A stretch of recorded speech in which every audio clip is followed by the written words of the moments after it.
Hi everybody and welcome to the first episode of Living in the Philippines with Phil and Tess.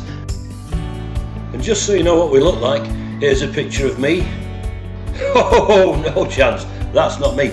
Sorry about that, that's a picture of the wife. This is me, suave and sophisticated and somewhat debonair. And here's my gorgeous wife, this is Tess. And here we are together, living in the Philippines. But that's not strictly true. I'll tell you all about it in another episode. So let's get started. Have any of you guys ever been on a dating site or are thinking of joining a dating site? If so, towards the end of this video I'm going to share my experience of dating sites with you and give you one piece of advice which could save you an awful lot of money and definitely will save you an awful lot of embarrassment. All you have to do is watch through to the end to save all your blushes. I was lucky enough to meet Tess on a dating site.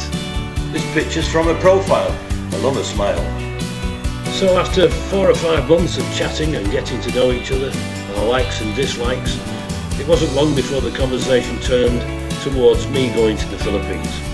It's a conversation I wanted to have, but I was also very, very nervous about the idea. I didn't know much about the Philippines. I didn't know much about anything really, and the furthest I've ever been on an aeroplane was the Greek island. That was only a 4-hour flight. And now I'm looking at 25 hours. Also having to swap aircraft in a strange land at a strange airport. And not knowing how things work, I was unsure whether I would have to go and collect my luggage or they would transfer it automatically to the next plane. All these things add to my nervousness, and then to top it all off, the day before I was due to fly out to Manila, Tess and I had a massive argument, not sure what it was all about. Obviously something stupid, it normally is, but her parting shot at me was, don't expect me at the airport, I won't be there, I'm not meeting you. I started thinking to myself, well, my bags are packed, I've got my air ticket, the hotels are booked, all I've got to do is start the journey and arrive at my destination and hope that Tess will be there. And if she's not, I'll worry about it when I get there.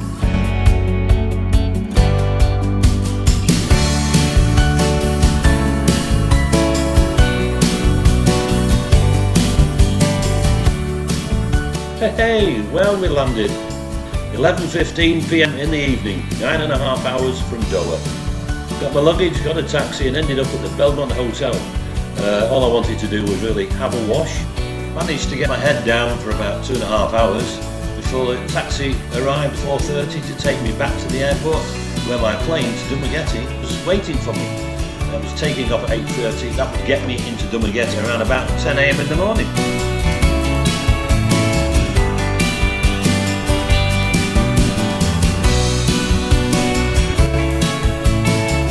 As we were landing, I was thinking about Manchester 2 days ago and this long-haul flight that I've just achieved. And think to myself, I really enjoyed every minute of it. I'm here now in Dumaguete to start a new adventure. I have 27 days in the Philippines.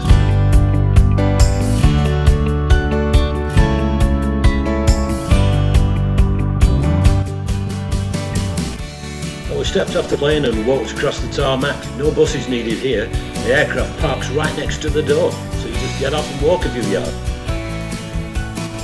I arrived at the departure lounge and waited for the luggage. I could see through a window to the outside and I saw a smile that I recognised. It was Tess. Bless her, she turned up. Well, I grabbed my luggage and walked through the door. Ouch, that hurt. I should have opened it. When I got to her, I realised what a lucky man I was. She was gorgeous, and the fact that she turned up was wonderful. Here's the start of a proper adventure.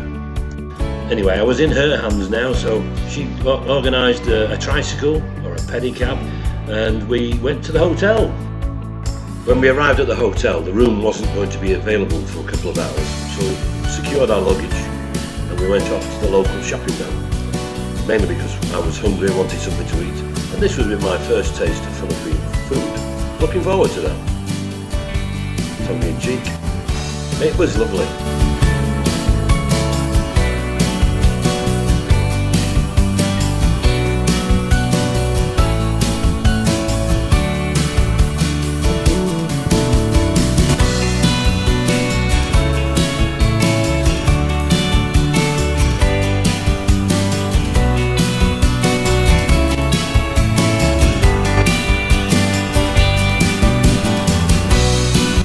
promised dating advice that could save you money and definitely save your embarrassment.